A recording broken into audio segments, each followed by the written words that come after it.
18.4 Antitrust Laws. Antitrust laws, government policies to regulate oligopoly. Antitrust law is a body of law that regulates oligopolies and prohibits them from becoming monopolies or behaving like monopolies in order to promote competition. Two government agencies cooperate to enforce the antitrust law: the Federal Trade Commission and the Antitrust Division of the US Department of Justice. The antitrust laws.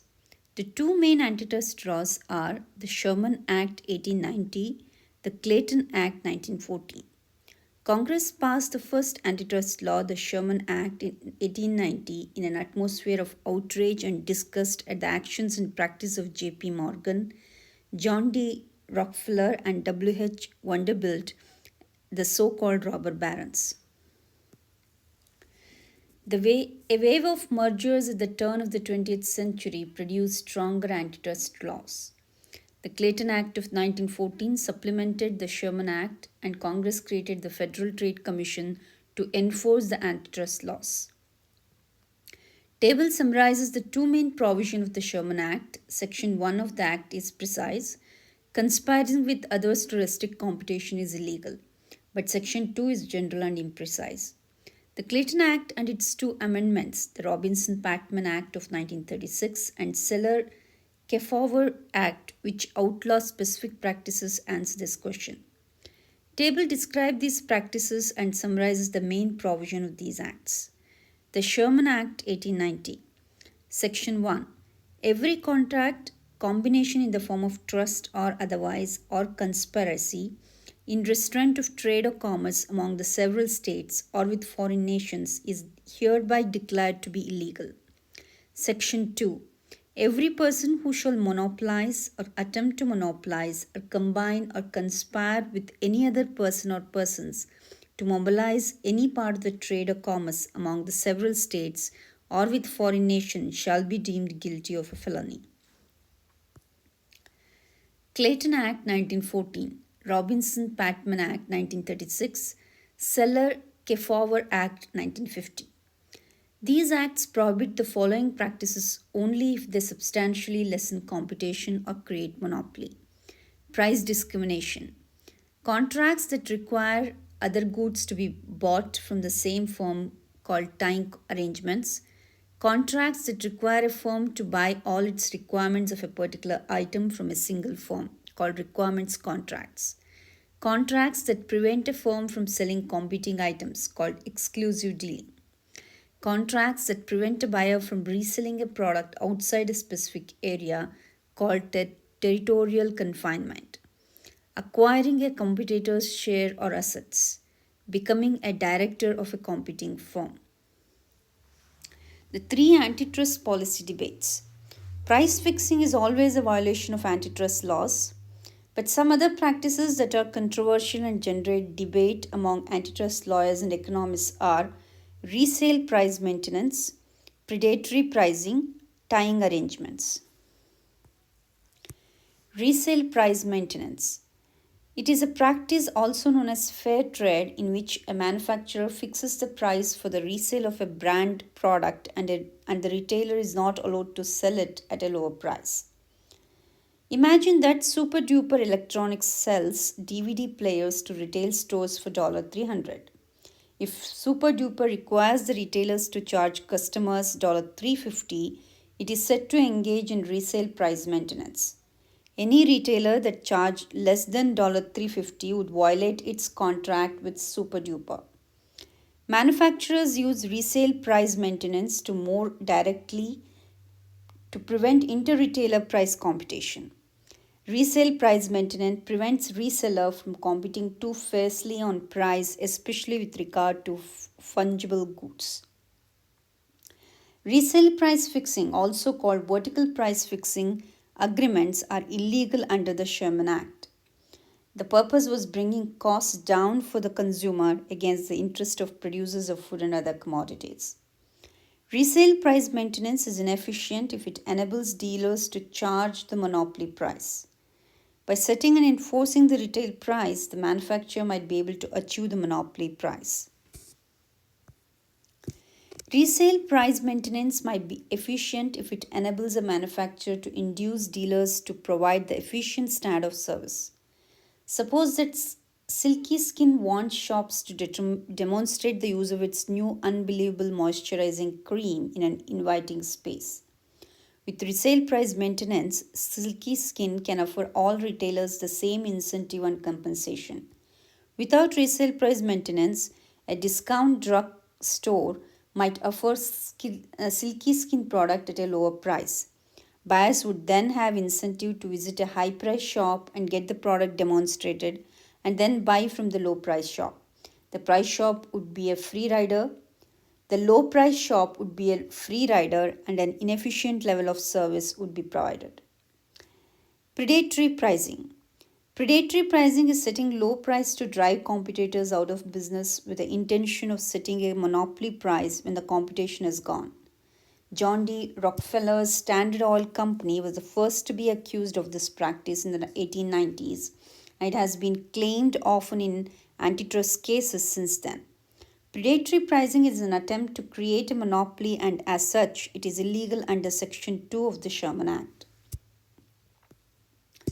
It is easy to see that predatory pricing is an idea, not a reality. Economists are skeptical that predatory pricing occurs. They point out that a firm that cuts price below the profit maximizing lever foregoes profit during the low price period. Even if the firm succeeds in driving its competitor out of business, new competitor will enter when the firm raises its price above the average total cost and makes an economic profit. So any potential gain from a monopoly position is temporary. Tying arrangements. A tying arrangement is an agreement to sell one product only if the buyer agrees to buy another different product. With tying, the only way the buyer can get the one product is to buy the other product at the same time. Microsoft has been accused of tying Internet Explorer and the Windows. Textbook publishers sometimes tie a website and a textbook and force students to buy both. Imagine that Spider-Man is a blockbuster, whereas Hamilton is an unprofitable art film. Then the studio could use a high demand for Spider-Man to force theaters to buy Hamlet. It seemed that the studio could use tying as a mechanism for expanding its market power. Many economists are skeptical of this argument. Imagine the theaters are willing to pay $20,000 for Spider-Man and nothing for Hamlet. Then the most that a theater would pay for the two movies together is $20,000, the same as it would pay for Spider-Man by itself. Forcing the theater to accept a worthless movie as part of the deal does not increase the theater's willingness to pay. Make money cannot increase its market power simply by bundling the two movies together. Another argument is that it is a form of price discrimination. Suppose there are two theaters. City Theater is willing to pay $15,000 for Spider-Man and $5,000 for Hamilton. Country Theater is just the opposite. It is willing to pay $5,000 for Spider-Man and the $15,000 for Hamlet. If Make Money charges separate price for the two films, its best strategy is to charge $15,000 for each film, and each theater chooses to show only one film. Yet if Make Money offers the two movies as a bundle, it can charge each theater $20,000 for the movies. Thus, if different theaters value the film differently, tying may allow the studio to increase profit by charging a combined price closer to the buyer's total willingness to pay. Tying remains a controversial business practice. Given our current economic knowledge, it is unclear whether tying has adverse effects for society as a whole. Recent antitrust showcast is the United States versus Microsoft. It is a case study.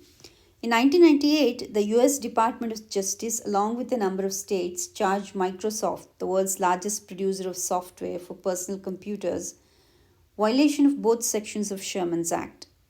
A 70-day trial followed that pitched two prominent MIT economics professors against each other, Franklin Fisher for the government and Richard Scammellini for Microsoft. The case against Microsoft. The claims against Microsoft were that it possessed monopoly power in the market for PC operating systems. used predatory pricing and tying arrangements to achieve a monopoly in the market for web browsers, used other anti competitive practices to strengthen its monopoly in these two markets. It was claimed that with 80% of the market for PC operating systems, Microsoft had excessive monopoly power. This monopoly power arose from two barriers to entry: economies of scale and network economies. Microsoft's average total cost falls as production increases, economies of scale, because the fixed cost of developing an operating system like Windows is large, while the marginal cost of producing one copy of Windows is small.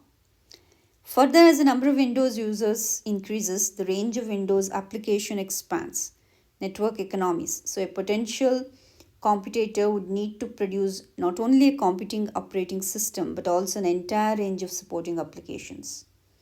When Microsoft entered the web browser market with its Internet Explorer, it offered the browser for a zero price.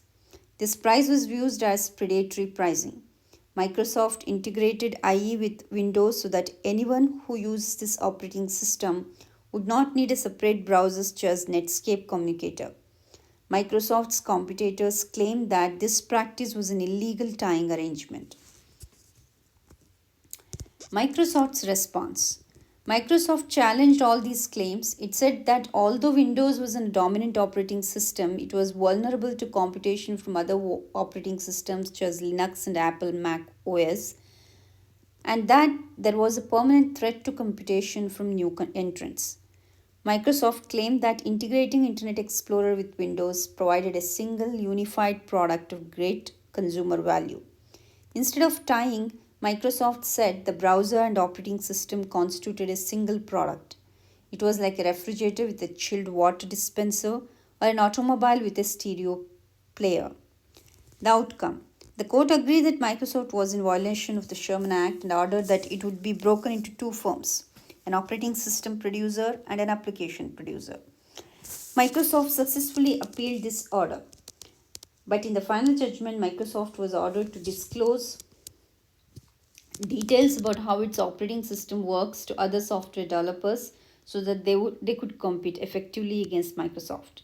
In the summer of 2002, Microsoft began to comply with this order. Mergers.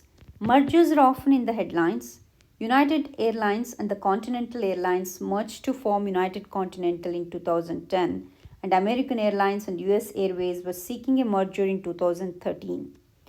Firms can benefit from a merger in two ways: they can lower cost and they can increase market power. Lower costs are not a threat to social interests, but increased market power is.